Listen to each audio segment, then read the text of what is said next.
Hey everyone, welcome to my channel. Merry Christmas to you, and a special Merry Christmas to my subscribers. Thank you guys so much for following my content, and it means so much to me. And I hope everyone who's watching this gets exactly what they want for Christmas.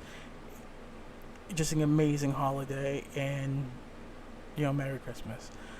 Also, just getting into it, it is 6:30 in the morning. I'm doing this before I gotta do my stuff today, so I'm just going to dive in it. Today we're going to be talking about The Rise of Skywalker, which I came from technically yesterday.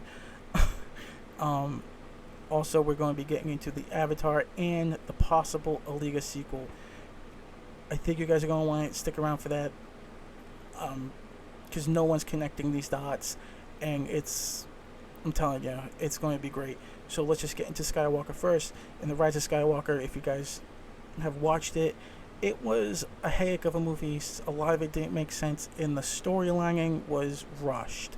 The ending was trash, and I mean, I'm going to do some spoilers here.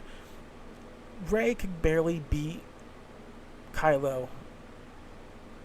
All right, and then she fights Palpatine and wins with the lightning thing. I was like.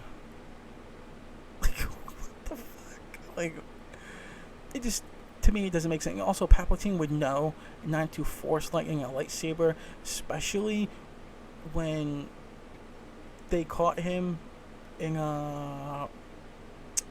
Sith.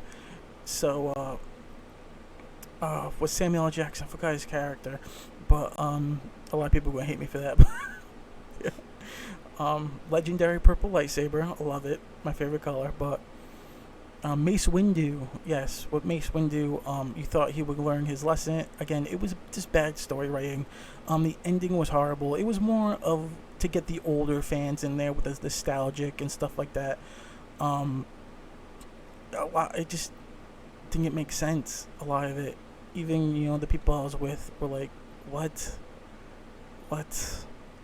Also, when I brought my tickets today, the mall was completely jam-packed, and why I say this is because there's only like a handful of people in the theater, and every half an hour they were showing one.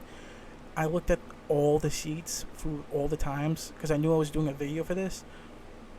They were empty, and it was like a ghost town. So that's not looking good for Disney, especially with the last Star Wars movie.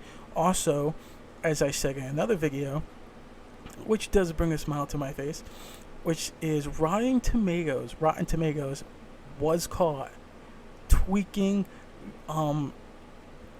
their meter to help Star Wars. I knew they did that. I said it in another video, but I couldn't confirm it, but they were caught. That's amazing, and also very dangerous to other franchises. And I do think that did play into the Alita rating because it was pitched against Miss Marvel. However, I can't confirm that, but them being caught doing that says a lot. Oh god. Moving on to Avatar. And I'm going to relate one more comment on the Rise of Skywalker. If I had to give it a rating 1 out of 5, I would give it probably a 1.2. That's just how I feel about it, honestly. It wasn't complete garbage. It was just, it didn't make sense. I'm trying to be nice. It's Christmas. But getting into it with Avatar. Why I bring up Avatar is because this is going to play a huge role in the greenlighting of Alita 2. Now, with Avatar, it is being re-released. Now, why a lot of people are covering this is because they had an interview, James Cameron had an interview with USA Today, which he said that he is going to crush Endgame. However, this is a lie. He did not say that. He said that, I actually have the article right here, that Cameron believes that because it's celebrating its anniversary this Wednesday, that they're going to re-release it. I don't know if it's on the anniversary or it's later on, but it's for build-up for the next year for Avatar 2 to drop. The only reason why Avatar 2 didn't drop this year was because of the Rise of Skywalker. That's the only reason why it did not drop, because he didn't want to compete, because they both had December on their release charts. That's sad, but that's just how it rolls, because again, this is Disney. They're all playing, it's just how it works with Disney. And plus, you don't want two major heads competing with each other, because some people can only afford to watch one, where you really want them to afford to watch both. So, and also to keep people interested in your brand.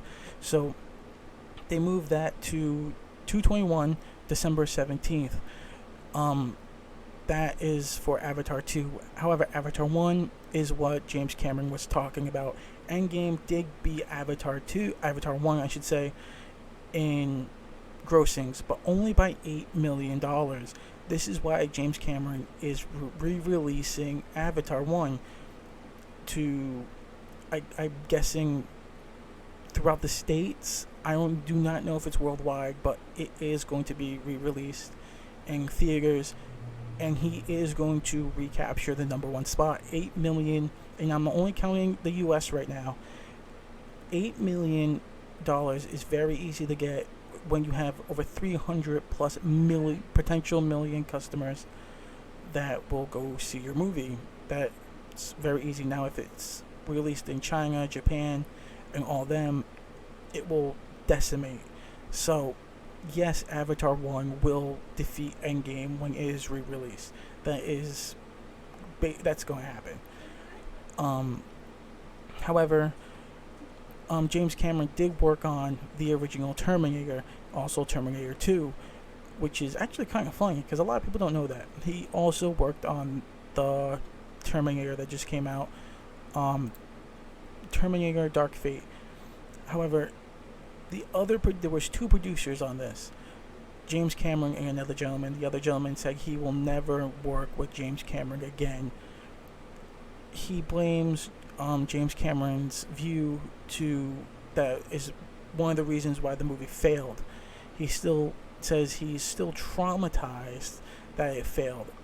I guess I would be traumatized too, because you're not James Cameron and your career really relies on something like that.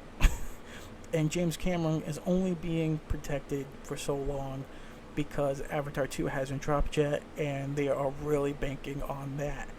Since Avatar 2 and 3 is already done and 4 is already begun shooting, that's incredible. So, but that was a big jab to James, especially with because you know how people are, especially with actors and actresses, where they say, you're very hard to work with, and then that goes around Hollywood and you don't get gigs again. You see this a lot with a lot of big stars. People like Haley Atwell, who played Peggy in Captain America, and also in the spin-off series, Marvel Agents, I believe it was. She was noted as being a drama queen behind the scenes, which like something as dumb as that would really sideline you. And that has also been reported on, I think, quite a few times, that she was, a drama queen, and kind of like she would throw chairs and stuff like that. I did read that myself in an article a couple of years ago, and I was pretty shocked about that. So, and pull like hissy fits and stuff. So for another producer to come out and jab at James Cameron, that does take a lot, especially when you're not as big as James Cameron. Also, my opinion of this director is just take this guy and be like, thank you for working with me, James. But I understand people are entitled to their opinion, but when it comes to your career, that is not the best person to attack. But I don't blame James Cameron for the fall of Dark Fate. The Terminator series was really overdone. Mag sequels, and Dark Fate's storyline was so dumb. I did watch that too, and it did not make back its budget. So that and Charlie's Angel this year, and Cats, which I will be getting into again because this does affect the Liga, all bombed. So that says a lot. Now, moving on to Alita. Now, Alita is the special child in this whole mess of things. Now, James Cameron is already done with the Avatar sequels except 4. He already started shooting with 4, so after this year, in about a year and a half, it will be basically the whole Sega will be done. However, Cats bombed. Star Wars is gone. They're not making any more Segas with Star Wars, so you're just getting the Mandalorian and maybe a random Star Wars film in a few years from now. I think they just want this to die out, like, all the feminist crap and all that, and just start fresh. Um, which I totally agree with, because they need something to restart the process with, like, really bad. Now this also with Marvel, if you remember, of course we all remember Endgame. That was like the WrestleMania event of the Marvel universe. I mean, it really was. Also, it had really good parts, really good visuals, and Captain America catching Thor's hammer was the best cinematic scene I've ever seen, especially with Captain America being my favorite male superhero. He is amazing.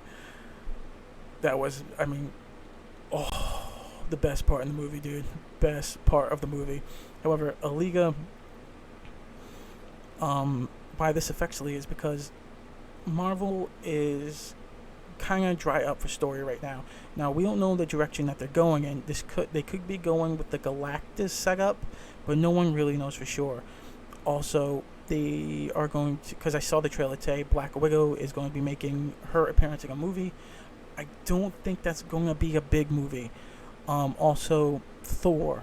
Now, Thor has come out with a new one. They were going to replacing him with a woman, which is going to be the girl he was attracted to in the film, which ironically she plays Padme in Star Wars, and so that's kind of cool. And however, this isn't going to work. And why I say this is not because she is a woman, it is because Thor is a signified character. He's a solid character. Now you're going to kill that character, replace him, and put him in with someone else that a lot of people are not going to take to because of how solid Thor is as a character. I think that will hurt the Thor franchise part of it very badly, and it will hurt the Thor side very badly, and I think a lot of people will also be hero fatigued, meaning we last decade we've been watching all these Marvel films religiously. It's not a bad thing, but I think a lot of people are just going to be hero fatigued, especially after Endgame and going into these with new dramas and stuff like that. I'm not saying they're not going to have a big following. I'm just saying it probably not as big as the last one. And if they keep doing things like with Thor, replacing Thor in general. And also, there has been a lot of stories posted on forums for the superhero forums that I follow, that they're also replacing Loki with another actor. Now, no one can and cannot confirm that. I thought that was like, wait, what? So now, I mean, these guys are getting older, and they're probably going to be one known for something else. That's completely fine. I mean, this is their career, but when it comes to the movie and the cinematic universe, that's a very big impact. So, I think Thor is going to be because Thor movies don't do that good really anyway compared to all the other ones. I think this is going to be a really big death punch, like a gut punch to the Marvel universe that really, especially coming off the high that is with Endgame. Now, I'm not saying all the movies are going to be like that, but I do think the Thor ones are going to be that gut punch. However, there is a huge black hole now in this whole Disney universe. Star Wars is gone. James Cameron's going to be wide open to direct anything because all the sequels basically for Avatar are done. The Thor, when they do the Marvel things, James Cameron's not going to be there involved in those movies. I don't think that he will be. Also, he did say in older interviews that he really wasn't a fan of the superhero movies, and he was kind of critical of them, so I don't think he would touch one with a 10-foot pole. But he did say in the USA Today that he is very grateful that these movies exist because they do put butts back in seats. Now, when it comes to a Liga, if Avatar 2, especially with the Terminator thing, James Cameron did take a good hit with that, especially with the producer coming after him. And this has only been in the last week. So, with that bomb on his list, if Avatar 2 grosses over 1.4 billion, right around there, because that's considered massively successful, I think at least 92% Aliga will be greenlit. This is a passion project too for James. The Aliga. I'm not gonna call it a because they don't have the lineup for it yet, but the Aliga franchise, I should say, he called it himself a passion project. So he's very, very interested in the Aliga sequel. After the Avatar 2, he's going to be done with Avatar 4. So he's going to be wide open. And I do think after Avatar 2, if it's successful, he will go to the head of Disney and be like, hey. And plus, he's going to have so much leeway. Like, oh my God. To make anything he wants, I should say. And I do think Aaliyah will be greenlit. At least 92% will be greenlit. I don't see any other pathway for it. I mean, this is pretty straightforward when it comes to Aaliyah. And Yukishigo said also that he's 100% behind this. And Rosa and basically the entire cast are on board. They want this again. They want to keep playing their parts.